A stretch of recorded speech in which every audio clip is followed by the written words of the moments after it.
ನಮಸ್ಕಾರ. ಮುಂಬೈ ನ್ಯೂಸ್ ವೀಕ್ಷಕರಿಗೆ ಸ್ವಾಗತ. ನಾನು ಸವಿತಾ ಕುಲಕರ್ಣಿ. ಮುಂಬಯಿಯ ಪ್ರತಿಷ್ಠಿತ ಸಾಮಾಜಿಕ ಸಂಸ್ಥೆಗಳಲ್ಲಿ ಒಂದಾದ ಬಿಲ್ಲವರ ಅಸೋಸಿಯೇಷನ್ ವತಿಯಿಂದ 2025 ಸಾಲಿನ ಪ್ರತಿಷ್ಠಿತ ಶ್ರೀ ಗುರುನಾರಾಯಣ ಸಾಹಿತ್ಯ ಪ್ರಶಸ್ತಿ ಹಾಗೂ ಶ್ರೀ ಗುರುನಾರಾಯಣ ಯಕ್ಷಗಾನ ಕಲಾ ಪ್ರಶಸ್ತಿ ಪ್ರದಾನ ಸಮಾರಂಭವು ಏಪ್ರಿಲ್ 18 ಸಂಜೆ ಶನಿವಾರ ಸಾಂತಾಕ್ರೂಸ್ ಪೂರ್ವದ ಬಿಲ್ಲವ ಭವನದಲ್ಲಿ ಜರುಗಿತು.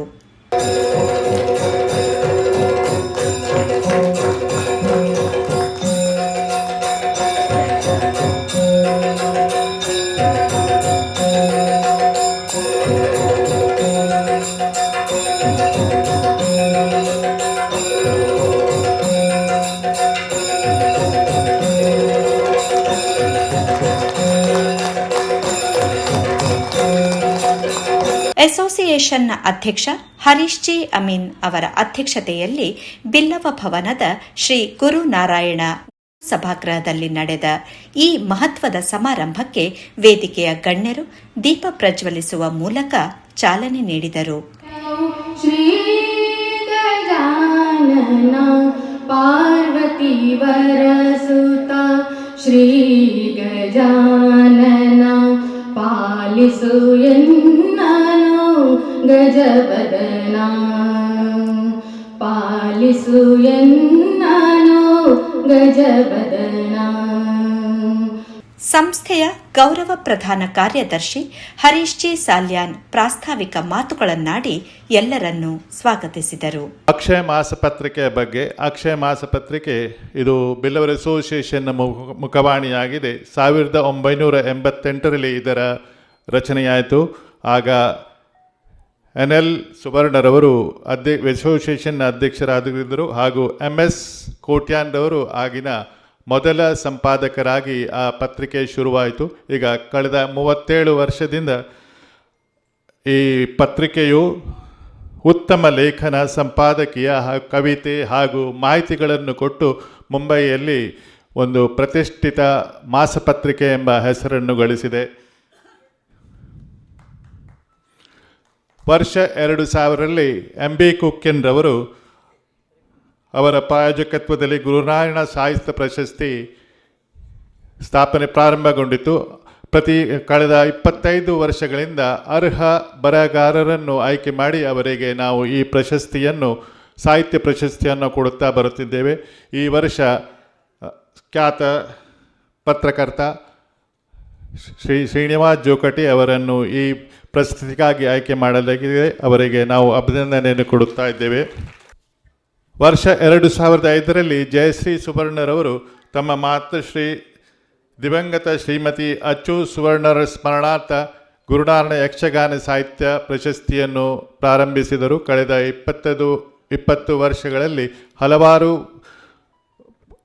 ಪ್ರತಿಷ್ಠಿತ ಕಲಾವಿದರನ್ನು ಆಯ್ಕೆ ಮಾಡಿ ಅವರಿಗೆ ಈ ಪ್ರಶಸ್ತಿಯನ್ನು ಕೊಡಲಾಗುತ್ತಿದೆ. ಈ ವರ್ಷ ಗುರುನಾರಾಯಣ ಯಕ್ಷಗಾನ ಸಾಹಿತ್ಯ ಪ್ರಶಸ್ತಿಗಾಗಿ ನಾವು ಪ್ರತಿಷ್ಠಿತ ಯಕ್ಷಗಾನ ಕಲಾವಿದ ಬನ್ನಂಜೆ ಸಂಜೀವ ಪೂಜಾರಿಯರನ್ನು ಆಯ್ಕೆ ಮಾಡಿದ್ದೇವೆ. ಇವರು ಕಾರಣಾಂತರದಿಂದ ಅನುಪಸ್ಥಿತರಿದ್ದಾರೆ. ಅವರಿಗೆ ಅಭಿನಂದನೆ ಕೊಡುತ್ತಿದ್ದೇವೆ. ಅಕ್ಷಯ ಮಾಸಪತ್ರಿಕೆಯ ಮುಖ್ಯ ಸಂಪಾದಕ ಡಾಕ್ಟರ್ ಈಶ್ವರ್ ಅಲೆವೂರು ಅವರು ಪ್ರಶಸ್ತಿಯ ಹಿನ್ನೆಲೆ ಮತ್ತು ಆಶಯದ ಬಗ್ಗೆ ಮಾಹಿತಿ ನೀಡಿದರೆ, ಹರೀಶ್ ಹೆಜ್ಮಾಡಿ ಅವರು ಈ ಬಾರಿಯ ಪ್ರಶಸ್ತಿ ಪುರಸ್ಕೃತರ ಸಾಧನೆಯ ಹಾದಿಯನ್ನು ಪರಿಚಯಿಸಿದರು. ಪ್ರಶಸ್ತಿ ಅಂದಾಗ ಒಂದು ಮಾತು ನನಗೆ ಯಾವಾಗಲೂ ನೆನಪಿಗೆ ಬರುತ್ತದೆ. ಪ್ರಶಸ್ತಿಯನ್ನು ಹುಡುಕಿಕೊಂಡು ಹೋಗಬಾರದು, ನಾವು ಪ್ರಶಸ್ತಿ ನಮ್ಮನ್ನು ಹುಡುಕಿಕೊಂಡು ಬರಬೇಕು. ಅಂದರೆ ನಿಮ್ಮಲ್ಲಿ ಅರ್ಹತೆ ಇದ್ದರೆ ಪ್ರಶಸ್ತಿ ತಾನಾಗಿಯೇ ನಿಮ್ಮ ಬಳಿ ಬರ್ತದೆ. ಈ ಬಾರಿ ನಮ್ಮ ಪ್ರಶಸ್ತಿ ಜೋಕಟ್ಟೆ ಮತ್ತು ಸಂಜೀವ ಸುವರ್ಣರನ್ನು ಹುಡುಕಿಕೊಂಡು ಹೋಗಿದೆ. ಬಹಳ ಅಭಿಮಾನವಾಗುತ್ತದೆ. ಪತ್ರಿಕೋದ್ಯಮ ಮತ್ತು ಸಾಹಿತ್ಯ ಕ್ಷೇತ್ರದಲ್ಲಿ ಈ ಇಬ್ಬರು ವ್ಯಕ್ತಿಗಳು ಬಹಳಷ್ಟು ಸಾಧನೆಗಳನ್ನು ಮಾಡಿದ್ದಾರೆ. ಈವನ್ ಬನ್ನಂಜೆ ಸಂಜೀವ ಸುವರ್ಣ ಕೂಡ. ಮತ್ತು ಈ ಎರಡು ವ್ಯಕ್ತಿಗಳ ಒಂದು ಸಮಾನತೆ ಅಂದರೆ ಇವರು ಸಾಹಿತ್ಯ ಮತ್ತು ಕಲೆಯನ್ನು ತಮ್ಮ ಜೀವನದ ಉಸಿರನ್ನಾಗಿ ಇಟ್ಟುಕೊಂಡಿದ್ದಾರೆ ಮತ್ತು ಆ ಮೂಲಕವೇ ಬದುಕನ್ನು ಕಟ್ಟಿಕೊಳ್ತಾ ಇದ್ದಾರೆ. ಪತ್ರಿಕೋದ್ಯಮದಿಂದ ಜೀವನ ಕಟ್ಟುವುದಂದರೆ ಭಾಳ ಕಷ್ಟದ ಕೆಲಸ, ಅದು ಮುಂಬೈಯಲ್ಲಿ. ಆದರೆ ಜೋಕಟ್ಟೆಯವರು ಅದನ್ನು ಸಾಧಿಸಿ ತೋರಿಸಿದ್ದಾರೆ. ಈಗ ಅವರು ಕರ್ನಾಟಕ ಮಲ್ಲದಲ್ಲಿ ಇದ್ದಿರ್ಬೋದು, ಆದರೆ ಮಧ್ಯದಲ್ಲಿ ಅವರು ಹಲವಾರು ವರ್ಷ ಫ್ರೀಲಾನ್ಸ್ ಜರ್ನಲಿಸ್ಟ್ ಆಗಿ ತಮ್ಮ ಬದುಕನ್ನು ಕಟ್ಟಿದ್ದಾರೆ. ನೋಡಿ, ಸುಮಾರು 47 ಪುಸ್ತಕಗಳನ್ನು ಅವರು ಬರೆದಿದ್ದಾರೆ. ಅದೇನು ಸಣ್ಣ ಸಾಧನೆ ಅಲ್ಲ. ನೀವು ಕೇಳಿರ್ಬೋದು, ನಮ್ಮ ತರಾಸು ಮುಂತಾದ ದೊಡ್ಡ ಹಿರಿಯ ಸಾಹಿತಿಗಳು ಕರ್ನಾಟಕದಲ್ಲಿ ಬರೆದವರು ಇದ್ದಾರೆ. ಆದರೆ ಮುಂಬೈಯಲ್ಲಿ ಅಷ್ಟು ಪುಸ್ತಕಗಳನ್ನು ಬರೆದು GN ಉಪಾಧ್ಯಾಯರನ್ನು ಬಿಟ್ಟರೆ ಇವರೇ ಒಬ್ಬರು. ರಮಾನಂದ ಅಮೀನ್ ಅವರು 25 ಕಾದಂಬರಿಗಳನ್ನು ಬರೆದದ್ದು ನಾನು ಕೇಳಿದ್ದೇನೆ. ಓದಲಿಕ್ಕೆ ಮಾತ್ರ ಎಲ್ಲ ಸಿಗಲಿಲ್ಲ ನನಗೆ. ಇದೊಂದು ತುಂಬ ಅಭಿಮಾನದ ಸಂಗತಿ. ಅವರು ಮೂಲತಃ ಒಬ್ಬ ಬಂಡಾಯ ಸಾಹಿತಿ.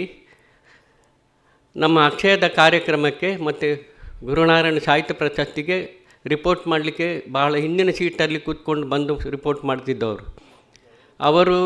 ಈಗ ಅವರೇ ರಿಪೋರ್ಟ್ ಆಗ್ತಾ ಇದ್ದಾರೆ. ಇದು ಭಾಳ ಅಭಿಮಾನದ ಸಂಗತಿ. ಅವರು ಯಾವತ್ತೂ ಪ್ರಶಸ್ತಿಗಾಗಿ ಹಾತೊರೆಯದವರಲ್ಲ, ಅಥವಾ ಒಂದು ಲಾಬಿ ಹೊಟ್ಟಿಸಲಿಕ್ಕೆ ಹೋದವರು ಕೂಡ ಅಲ್ಲ. ಇವರ ಗಾಡ್ ಫಾದರ್, ಅವರನ್ನು ಬೆಳೆಸಿದಂತಹ ಉಮಾಮಹೇಶ್ವರಿ ಟೆಂಪಲ್ನ ಉಡುಪರನ್ನು ನಿಜಕ್ಕೂ ಅಭಿನಂದಿಸಲೇಬೇಕು. ಅವರು ಬಂದಿದ್ದಾರೆ ನೋಡಿ, ಅಂಥವರು ನಾವು ಅಭಿನಂದಿಸಬೇಕು. ನಿಜವಾಗಿಯೂ ಅವರನ್ನು ಪೋಷಿಸಿದ್ದಾರೆ. ಅದೇ ಸಂಜೀವ ಸುವರ್ಣರನ್ನು ಪೋಷಿಸಿದವರು ಡಾಕ್ಟರ್ ಶಿವರಾಮ್ ಕಾರಂತರು. ಅವರಿಗೆ ಒಂದಿಷ್ಟು ಹಣ ಎಫ್ಡಿಯಲ್ಲಿ ಇಟ್ಟು, ನೀನು ಕೆಲಸ ಬಿಟ್ಟ ಮೇಲೆ ದಾರಿ ತಪ್ಪಬಾರದಂತ ಫಿಕ್ಸಲ್ಲಿಟ್ಟು ಕೊಟ್ಟಿದ್ದರಿಂದ ಅದು ದೊಡ್ಡ ಮೊತ್ತವಾಗಿ ಅವರಿಗೆ ತುಂಬ ಉಪಯೋಗ ಆಗಿದೆ. ನೋಡಿ, ಅಂಥವರು ಕೂಡ ಇದ್ದಾರೆ. ಇವತ್ತು ಅವರು IT BTನೋ ಅಥವಾ ಇನ್ಯಾವುದೋ ಕಲಿತು ವಿದೇಶಕ್ಕೆ ಹೋಗಿ ಲಕ್ಷಗಟ್ಟಲೆ ಸಂಪಾದಿಸಬಹುದಿತ್ತು. ಆದರೆ ಅವರು ಅಂಥದ್ದು ಮಾಡಿಲ್ಲ. ಅಂಥವರು ಅದು ವೈಯಕ್ತಿಕ ಲಾಭಕ್ಕಾಗಿ ಮಾಡುವವರಿದ್ದಾರೆ. ಇವರು ಹಾಗಲ್ಲ. ಇವರು ಸಾಹಿತಿ ಕಲಾವಿದರು, ಸಮಾಜಕ್ಕಾಗಿ ದುಡಿಯುವವರು, ಅವರು ಸಮಾಜಕ್ಕಾಗಿ ಪರಿಶ್ರಮಿಸುವವರು. ಅವರನ್ನು ನಾವು ಸನ್ಮಾನಿಸುವುದು ಅಂದರೆ ನಮ್ಮನ್ನು ನಾವು ಗೌರವಿಸಿದಂತೆ. ದಿವಂಗತ ಜಯಾ ಸುವರ್ಣ ಇರಲಿ ಅಥವಾ MB ಕುಕ್ಕನ್ ಇರಲಿ, ಅವರ ಉದ್ದೇಶ ಇದೇ ಆಗಿತ್ತು. ನಮ್ಮ ಕಲಾವಿದರು, ನಮ್ಮ ಲೇಖಕರು, ಸಾಹಿತಿಗಳು ಅವರು ನಮ್ಮ ಆಸ್ತಿ, ಅವರನ್ನು ನಾವು ಪೂಜಿಸಬೇಕು ಎಂಬ ದೂರದೃಷ್ಟಿಯಿಂದ ಈ ಪ್ರಶಸ್ತಿಗಳನ್ನು ಇಟ್ಟಿದ್ದಾರೆ. ಈಗಾಗಲೇ 47 ಮಂದಿ ಈ ಪ್ರಶಸ್ತಿಗಳನ್ನು ಪಡೆದಿದ್ದಾರೆ. ಬಿಲ್ಲವರ್ ಅಸೋಸಿಯೇಷನ್ ಮುಂಬೈ 2000 ಇಸವಿಯಿಂದ ಗುರುನಾರಾಯಣ ಸಾಹಿತ್ಯ ಪ್ರಶಸ್ತಿ ಮತ್ತು 2005ರಿಂದ ಗುರುನಾರಾಯಣ ಕಲಾ ಪ್ರಶಸ್ತಿಯನ್ನು ಕೊಡಮಾಡುತ್ತಾ ಬರುತ್ತಿದೆ. ಇವತ್ತು ಸೇರಿ ಒಟ್ಟು 46 ಪ್ರಶಸ್ತಿಗಳನ್ನು ಬಿಲ್ಲವರ್ ಅಸೋಸಿಯೇಷನ್ ಇದೇ ವೇದಿಕೆಯಲ್ಲಿ ದೇಶದ, ಕರ್ನಾಟಕದ, ಮುಂಬಯಿಯ ಅತ್ಯಂತ ಪ್ರತಿಭಾನ್ವಿತ, ಜಾತಿ ನೋಡದೆ ಕೇವಲ ಪ್ರತಿಭೆಯನ್ನು ಮಾನದಂಡವನ್ನಾಗಿರಿಸಿ ಕೊಡ್ತಾ ಬಂದಿದೆ. ಪ್ರಾಯಶಃ ಬಿಲ್ಲವರ್ ಅಸೋಸಿಯೇಷನ್ ಇಂದಿನ ಆಡಳಿತ ಸಮಿತಿ ಮತ್ತು ಪ್ರಸ್ತುತ ಅರಿಜಿ ಅಮೀನ್ರವರ ಆಡಳಿತ ಸಮಿತಿ ಈ ಒಂದು ಶಿಸ್ತನ್ನು ಪಾಲಿಸಿಕೊಂಡು ಹೋಗ್ತಾ ಇದೆ. ಸೂಕ್ತವಾದ ನಿರ್ಣಾಯಕ ತಂಡ ಇದೆ.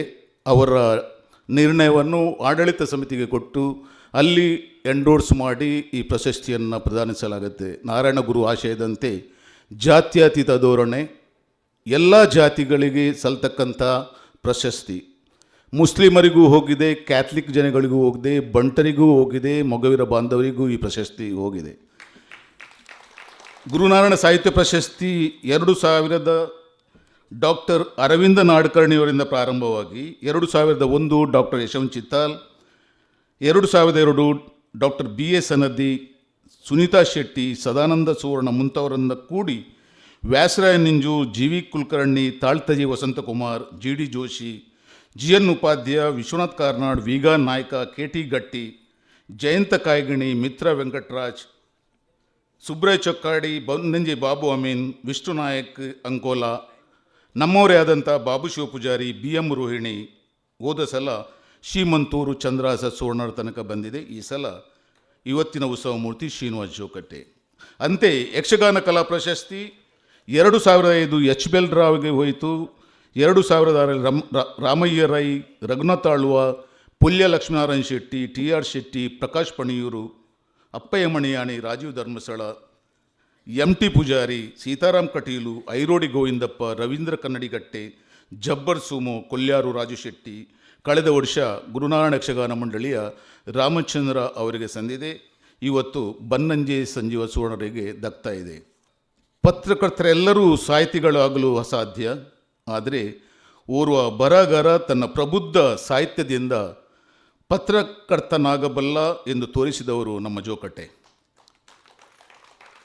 ಪತ್ರಕರ್ತ ಒಂದು ಕ್ಯಾಮರಾದಂತೆ, ಅದು ತನ್ನದೇ ಆದ ಕೆಲಸವನ್ನು ಮಾಡ್ತಾನೆ. ಹಾಗೆ ರಿಪೋರ್ಟರ್ ಕೂಡ ಕಣ್ಣೆದುರಿನ ಸಂಗತಿಗಳನ್ನು ದಾಖಲಿಸುತ್ತಾ ವರದಿ ಮಾಡ್ತಾನೆ. ಆದರೆ ಪತ್ರಕರ್ತನೊಳಗೆ ಒಬ್ಬ ಸಾಹಿತಿ ಇದ್ದಂತಾದರೆ ಆ ವರದಿಗೆ ವ್ಯಾಲ್ಯೂ ಎಡಿಷನ್ ಆಗುತ್ತೆ. ಆ ವರದಿಯನ್ನು ಅವನು ವಿಶ್ಲೇಷಿಸ್ತಾನೆ. ಅದು ಪತ್ರಕರ್ತನ ನೆಲೆಯನ್ನು ಮೀರಿ ಅದು ನಮ್ಮ ಹೃದಯಕ್ಕೆ ತಟ್ಟುತ್ತೆ ಅಂತ ಒಂದು ಸಾಹಿತ್ಯ ಕೃತಿಯನ್ನು ಪತ್ರಿಕೆಗಳ ಮೂಲಕ ಕೊಟ್ಟವರು ಶ್ರೀನಿವಾಸ್ ಜೋಕಟ್ಟೆ. ಕೇವಲ ಸುದ್ದಿಯನ್ನು ಉತ್ತಮ ಶೃಂಗಾರದಲ್ಲಿ ಎದೆಗೆ ತಟ್ಟುವ ರೀತಿಯಲ್ಲಿ ಬರೆಯುವ ಶಕ್ಯತೆ ಜೋಕಟ್ಟೆಗೆ ಇದ್ದರೂ ಕೂಡ ಅವರು ಸಾಹಿತ್ಯ ಸಮಾವೇಶ, ವಿಚಾರ ಸಂಕಿರಣದ ವಿಶೇಷ ವರದಿಗಳಿಗೆ ಅವರಿಗೆ ಒಂದು ಯಾರಾದರೂ ಸಾಟಿ ಇದ್ದರೆ ಅದು ಜೋಕಟ್ಟೆನೇ ಸಾಟಿ.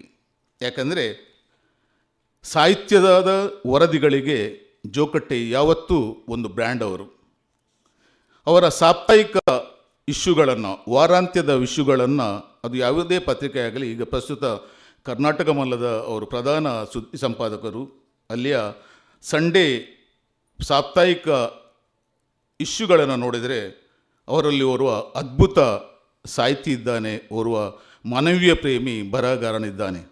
ಕನ್ನಡ ಸಾಹಿತ್ಯ ಮತ್ತು ಪತ್ರಿಕೋದ್ಯಮದಲ್ಲಿ 4 ದಶಕಗಳಿಗೂ ಹೆಚ್ಚು ಕಾಲ ಸೇವೆ ಸಲ್ಲಿಸುತ್ತಿರುವ ಹಿರಿಯ ಪತ್ರಕರ್ತ, ಸಾಹಿತಿ ಶ್ರೀನಿವಾಸ್ ಜೋಕಟ್ಟೆ ಅವರಿಗೆ ಈ ಬಾರಿಯ ಶ್ರೀ ಗುರುನಾರಾಯಣ ಸಾಹಿತ್ಯ ಪ್ರಶಸ್ತಿಯನ್ನು ಪ್ರದಾನ ಮಾಡಲಾಯಿತು.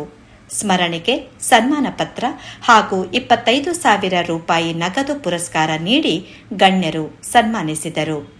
ಇನ್ನು ಯಕ್ಷಗಾನ ಕಲಾ ಪ್ರಶಸ್ತಿಗೆ ಭಾಜನರಾದ ಬನ್ನಂಜೆ ಸಂಜೀವ್ ಸುವರ್ಣ ಅವರು ಅನಿವಾರ್ಯ ಕಾರಣಗಳಿಂದ ಸಮಾರಂಭಕ್ಕೆ ಗೈರಾಗಿದ್ದರು. ಪ್ರಶಸ್ತಿ ಸ್ವೀಕರಿಸಿ ಮಾತನಾಡಿದ ಶ್ರೀನಿವಾಸ ಜೋಕಟ್ಟೆ ಅವರು, ದೈನಂದಿನ ಒತ್ತಡದ ಬದುಕಿನಲ್ಲಿ ಸಾಹಿತ್ಯದ ಓದು ನಮ್ಮನ್ನು ಕಾಪಾಡುತ್ತದೆ. ಈ ಪ್ರಶಸ್ತಿಯನ್ನು ನಾನು ಶ್ರೀ ಗುರುನಾರಾಯಣರ ಪ್ರಸಾದವೆಂದೇ ಭಾವಿಸುತ್ತೇನೆ ಎಂದು ಭಾವುಕರಾಗಿ ನುಡಿದರು. ಬಿಲ್ಲವರ ಅಸೋಸಿಯೇಷನ್ ಅವರ ಇತರ ಲೋಕಲ್ ಆಫೀಸ್ಗಳು ಅವರ ಕಾರ್ಯಕ್ರಮಗಳನ್ನು ನಾನು ಕರ್ನಾಟಕ ಮೂಲದಲ್ಲಿರುವ ಕಾರಣ ಅವರ ಎಲ್ಲ ಕಾರ್ಯಕ್ರಮಗಳನ್ನು ನಾನು ಗಮನಿಸ್ತಾ ಬಂದವ. ಈ ಸಂದರ್ಭದಲ್ಲಿ ನಾನು ಮುಂಬೈಯಲ್ಲಿ ನಮ್ಮ ಹಿರಿಯರು ಯಾವುದೇ ಪ್ರಚಾರದ ಆಸೆ ಇಲ್ಲದೆ ಕನ್ನಡ ಕಾರ್ಯಕ್ರಮಗಳನ್ನು ಮಾಡುತ್ತಾ ಬಂದಿದ್ದರು. ನಾವು ಅದನ್ನು ಯಾವತ್ತೂ ಮರಿಬಾರ್ದು. ಆವಾಗ ಪತ್ರಿಕೆಗಳು ಇರಲಿಲ್ಲ. ಪತ್ರಿಕೆಗಳು ಇಲ್ಲದಿದ್ದರೂ ಕನ್ನಡದ ಬಗೆಗಿನ ಅಭಿಮಾನದಿಂದ ಸಾಕಷ್ಟು ಕೆಲಸಗಳನ್ನು ಮಾಡಿದ್ದಾರೆ. ನಿಮಗೆ ಕೆಲವು ಹಳೆಯ ದಾಖಲೆಗಳು ಕೂಡ ಸಿಗೋದಿಲ್ಲ. ಯಾಕಂದರೆ ಅವರು ಯಾವತ್ತೂ ಪ್ರಚಾರದ ದಾಖಲೆಗಳನ್ನು ಇಡಬೇಕು ಅಂತ ಹೇಳಿ ಅವರು ಆ ಭಾವನೆಯಿಂದ ಕೆಲಸ ಮಾಡಿರಲಿಲ್ಲ. ಕನ್ನಡದ ಬಗೆಗಿನ ಪ್ರೀತಿಯಿಂದ ಕೆಲಸ ಮಾಡಿದ್ದಾರೆ. ಅಂತಹ ಹಿರಿಯರನ್ನು ನಾನು ಪ್ರತಿ ವೇದಿಕೆಯಲ್ಲಿ ಸ್ಮರಿಸ್ತೇನೆ.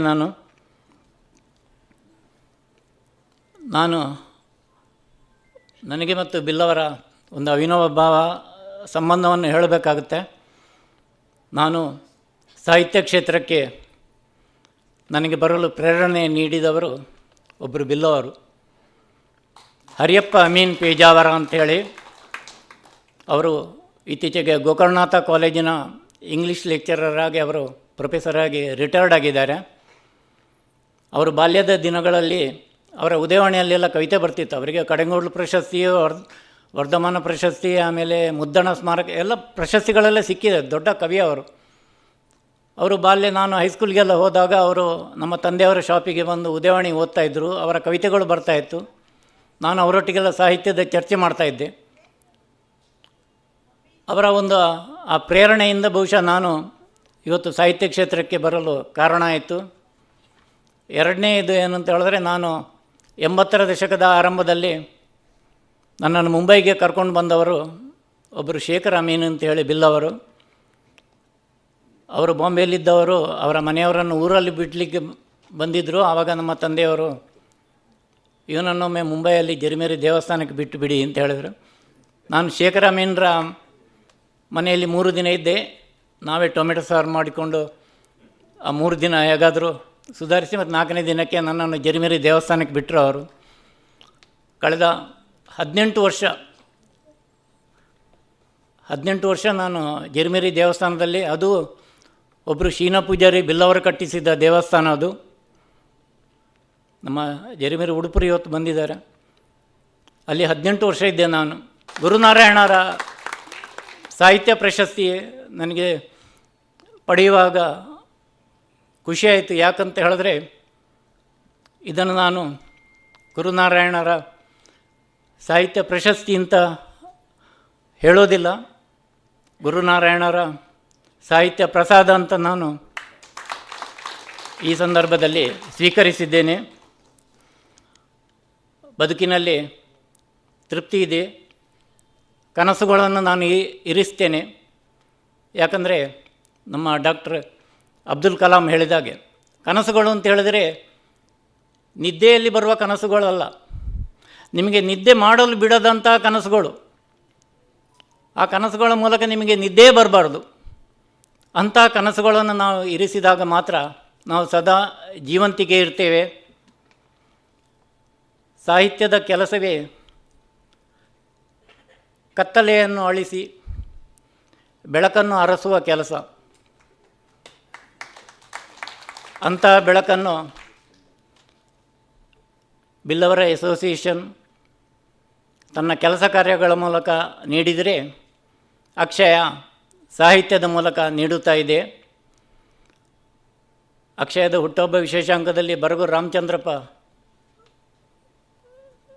ಬಂದಿದ್ದಾಗ ಒಂದು ಮಾತು ಹೇಳಿದರು, ಬಿಲ್ಲವರ ಅಸೋಸಿಯೇಷನ್ ಜಾತೀಯತೆಯನ್ನು ಮೀರಿದ ಕನ್ನಡದ ಕೆಲಸಗಳನ್ನು ಮಾಡುತ್ತಾ ಇದೆ ಅಂಥೇಳಿ.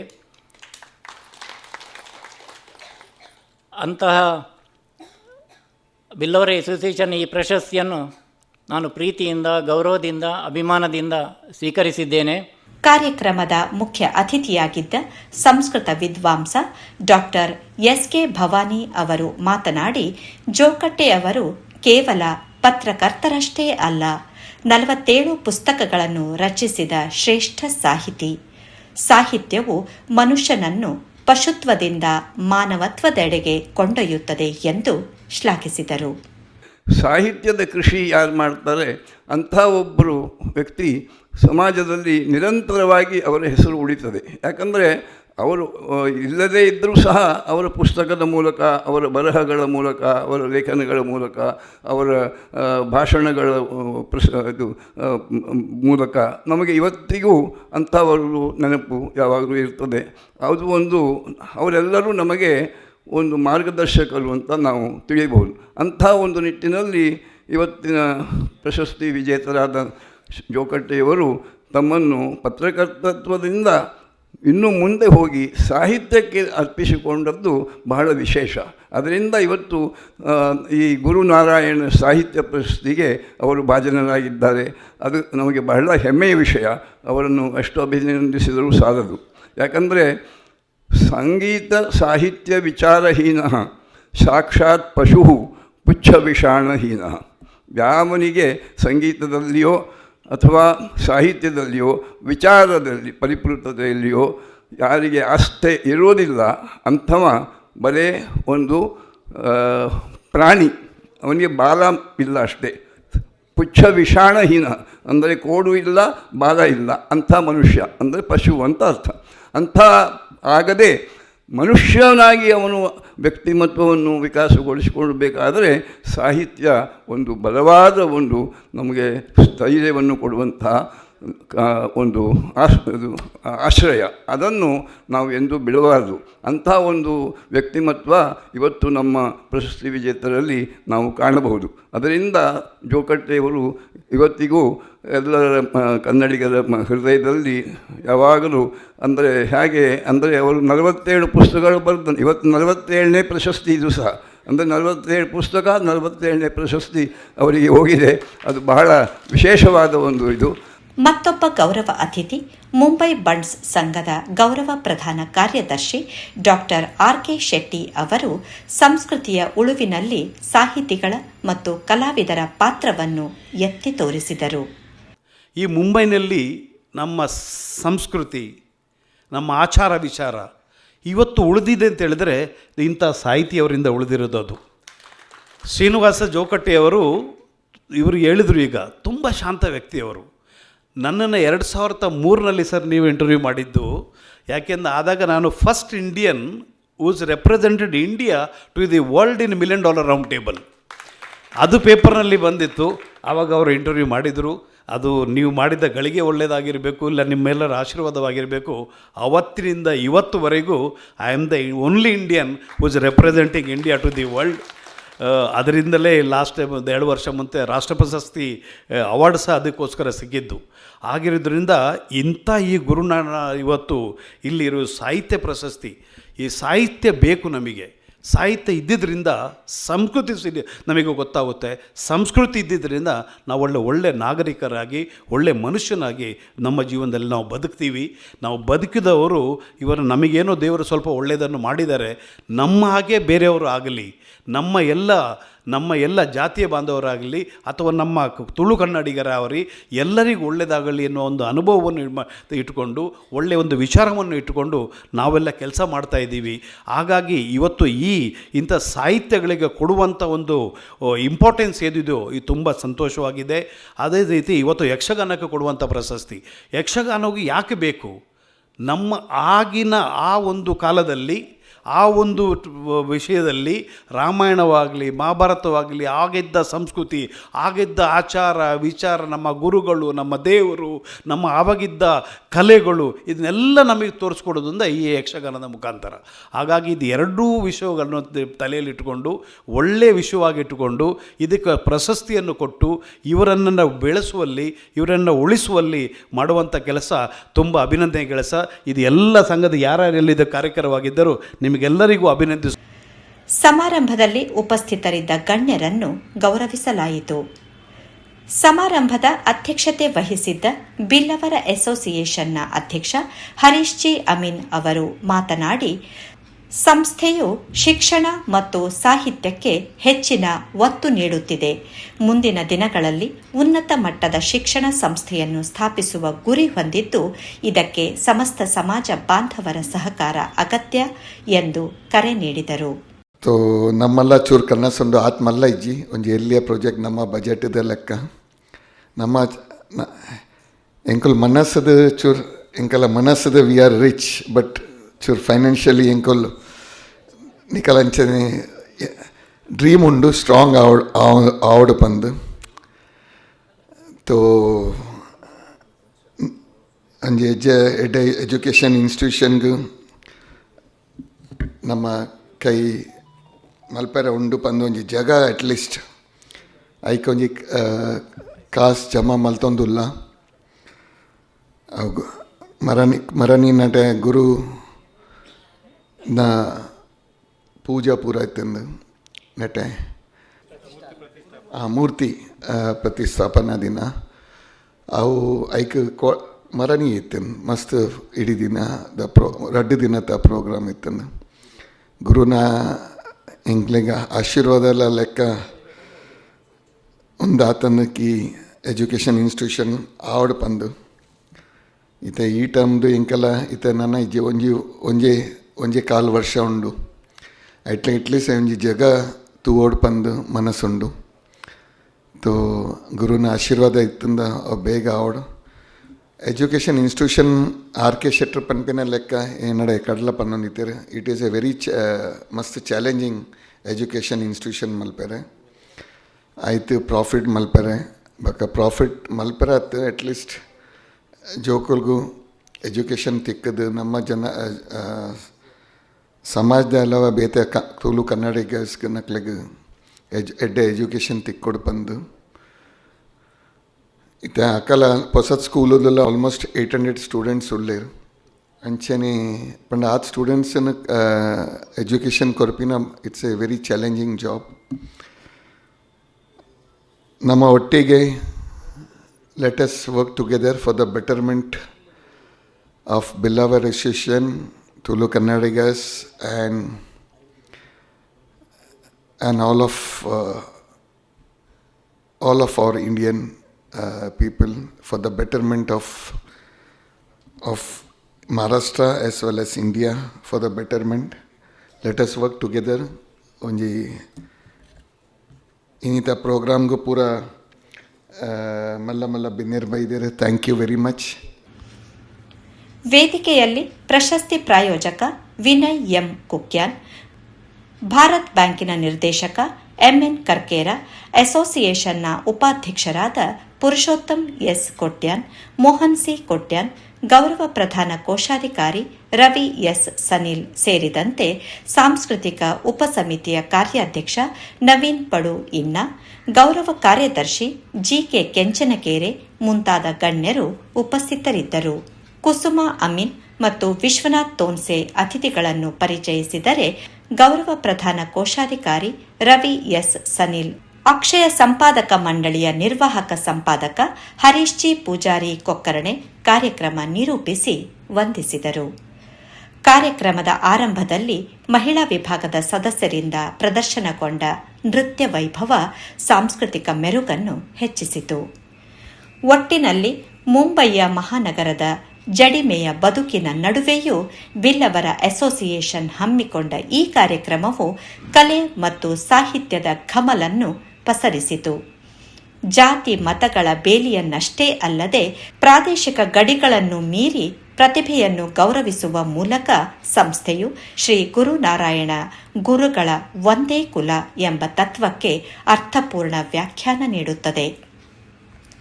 ಸಾಹಿತಿಗಳು ಸಮಾಜದ ದಾರಿದೀಪಗಳು ಹಾಗೂ ಕಲಾವಿದರು ಸಂಸ್ಕೃತಿಯ ವಾಹಕರು ಎಂಬ ಸತ್ಯ ಈ ವೇದಿಕೆಯ ಮೂಲಕ ಮತ್ತೊಮ್ಮೆ ಸಾಬೀತಾಯಿತು. ತನ್ನ ಸಾಮಾಜಿಕ ಕಳಕಳಿಯ ಜೊತೆಗೆ ಶೈಕ್ಷಣಿಕ ಕ್ರಾಂತಿಯ ಕನಸನ್ನು ಹೊತ್ತಿರುವ ಬಿಲ್ಲವರ ಅಸೋಸಿಯೇಷನ್ನ ಈ ಪಯಣ ಮುಂದಿನ ಪೀಳಿಗೆಗೆ ಮಾದರಿಯಾಗುವುದರಲ್ಲಿ ಸಂಶಯವಿಲ್ಲ. ಸಿದ್ದೇಶ್ ಜೊತೆ ಇನ್ನಂಜೆ ಜಯರಾಮ್, ಮುಂಬೈ ನ್ಯೂಸ್ಗಾಗಿ. ನಾನು ಸವಿತಾ ಕುಲಕರ್ಣಿ. ಮತ್ತಷ್ಟು ಸುದ್ದಿಗಳೊಂದಿಗೆ ಮತ್ತೆ ಭೇಟಿಯಾಗೋಣ. ನಮಸ್ಕಾರ.